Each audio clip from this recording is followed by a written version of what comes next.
Assalamualaikum warahmatullahi wabarakatuh. Selamat datang kembali Bapak Ibu, tentunya di channel Rahayu. Yang baru bergabung silahkan boleh sekali untuk di like dan di subscribe agar selalu mendapatkan update dari kami. Kali ini kita juga akan membahas prediksi soal P3K, khususnya untuk formasi guru berdasarkan soal-soal yang telah muncul di tahap-tahap sebelumnya. Untuk Bapak Ibu yang sedang menyiapkan seleksi P3K, kami doakan semoga lulus dengan mudah serta mendapatkan nilai tertinggi dan menjadi ASN P3K tahun ini. Langsung saja kita ke soal yang pertama.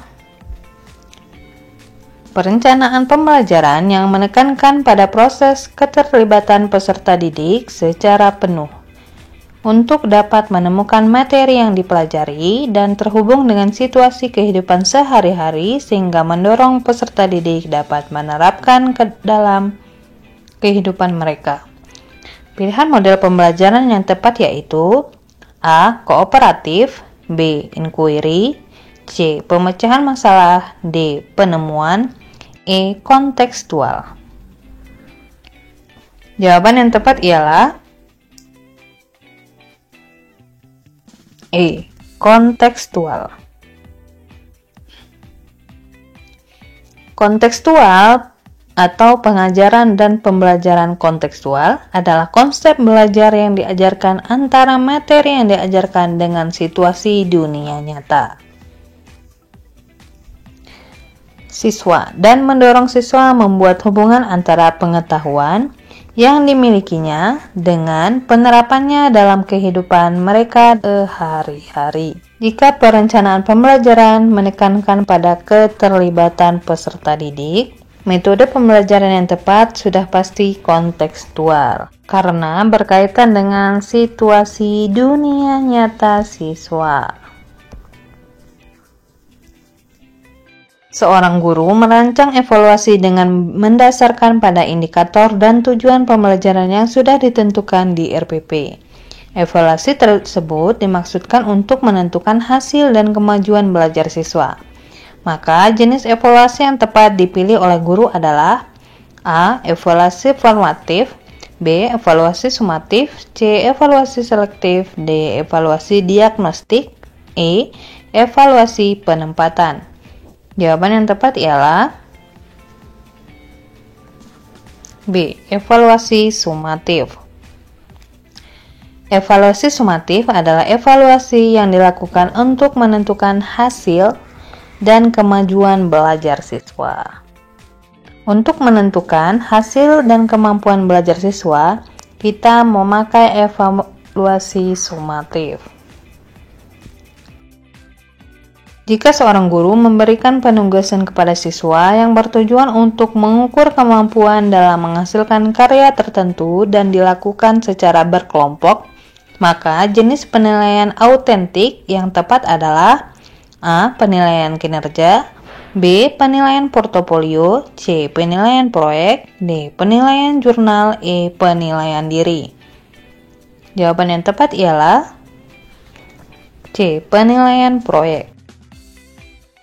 Penilaian proyek adalah bentuk penilaian yang diwujudkan dalam bentuk pemberian tugas kepada peserta didik secara berkelompok. Dan penilaian proyek merupakan penilaian untuk menilai hasil karya tertentu yang dilakukan secara berkelompok.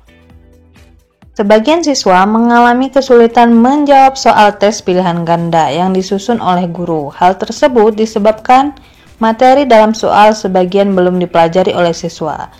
Karena materi tersebut seharusnya diberikan pada pertemuan berikutnya. Hal yang harus dilakukan guru dalam menyusun soal tes pilihan ganda pada aspek material yaitu A. Soal harus sesuai dengan indikator, B. Pokok soal harus dirumuskan secara jelas, C. Penilaian jawaban harus homogen dan logis, D. Panjang rumusan pilihan jawaban yang relatif sama, E. Tes butir tidak tergantung pada jawaban sebelumnya. Jawaban yang tepat ialah A. Soal harus sesuai dengan indikator. Secara teori, kualitas soal tes bentuk penilaian objektif harus memperhatikan yang pertama ada butir soal harus sesuai dengan indikator yang ditetapkan. Kedua, hanya ada satu jawaban yang benar. 3. Pengecoh homogen. Dalam setiap pembelajaran, Pak Agung selalu mengadakan penilaian untuk melihat daya serap siswa terhadap materi yang telah diberikan, merupakan prinsip pembelajaran A. Sistematis, B. Merajuk kriteria, C. Terpadu, D. Objektif, E. Akuntabel. Jawaban yang tepat ialah C. Terpadu.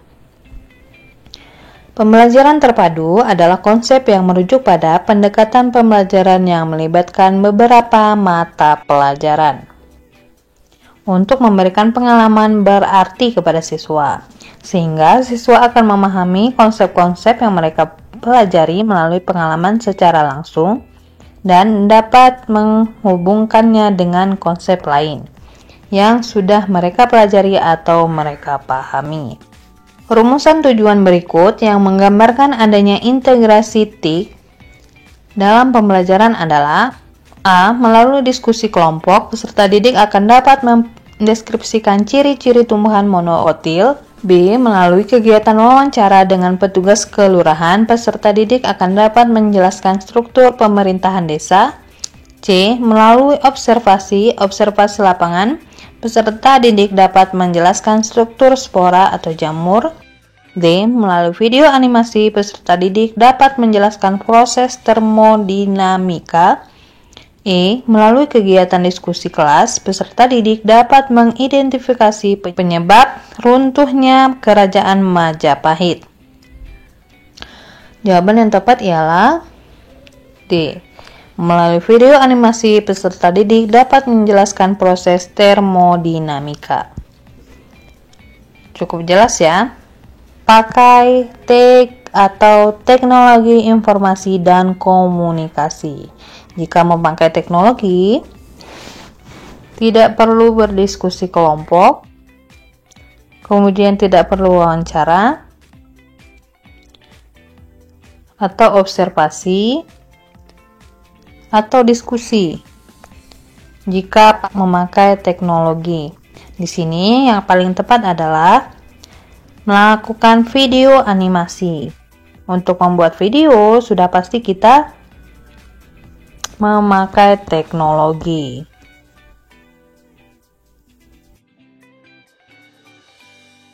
Pada pembelajaran tema Bumiku kelas 6 SD, mata pelajaran IPA tentang gerhana bulan, diperoleh hasil evaluasi pembelajaran dari 30 peserta didik. Terdapat 10 anak yang tidak memenuhi batas ketuntasan minimal. Program perbaikan yang tepat dalam kasus tersebut adalah A. Memberikan bimbingan secara berkelompok menggunakan LKPD. B. Memberikan tugas latihan dengan memanfaatkan tutor sebaya. C. Memberikan tugas individu membuat gambar gerhana bulan disertai penjelasan. D. Memberikan pembelajaran ulang di kelas. E. Menjelaskan kepada peserta didik satu persatu. Jawaban yang tepat ialah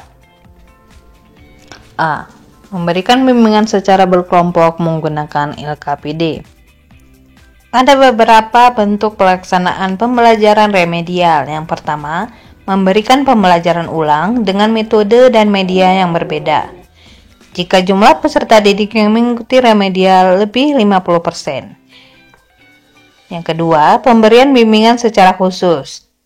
Jika jumlah peserta didik yang mengikuti remedial 20%. Yang ketiga, memberikan tugas kelompok. Jika jumlah peserta didik yang mengikuti remedial lebih dari 20%, tetapi kurang dari 50%. Yang terakhir, guru privat sebaya.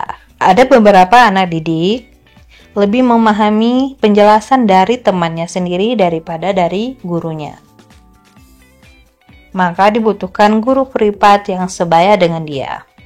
Dalam kaitannya dengan hasil analisis butir soal dari tingkat sukaran, ada pendapat menyatakan bahwa soal-soal yang dianggap baik adalah soal-soal yang mempunyai tingkat kesukaran yang sedang. mengenai soal-soal yang sangat sukar memiliki kemungkinan tindak lanjut kecuali A. Butir soal tersebut dikeluarkan dan tidak digunakan lagi dalam tes-tes hasil belajar yang akan datang. B. Diteliti ulang, dianalisis sehingga dapat diketahui faktor penyebabnya. C. Digunakan pada tujuan penyelenggaraan tes yang sifatnya sangat ketat. D. Digunakan sebagai soal dalam program pengayaan. E. Tetap digunakan dalam tes hasil belajar sebagai soal level tinggi. Jawaban yang tepat ialah E. Tetap digunakan dalam tes hasil belajar sebagai soal level tinggi. Soal-soal yang sangat sukar memiliki kemungkinan tindak lanjut antara lain. Yang pertama ada butir soal di drop atau keluarkan dan tidak digunakan dalam tes hasil belajar yang akan datang. Yang kedua, diteliti ulang, dianalisis sehingga dapat diketahui faktor penyebab. Setelah dilakukan perbaikan, maka soal tersebut dapat digunakan kembali. Yang ketiga, digunakan dengan tujuan penyelenggaraan tes yang sifatnya sangat ketat.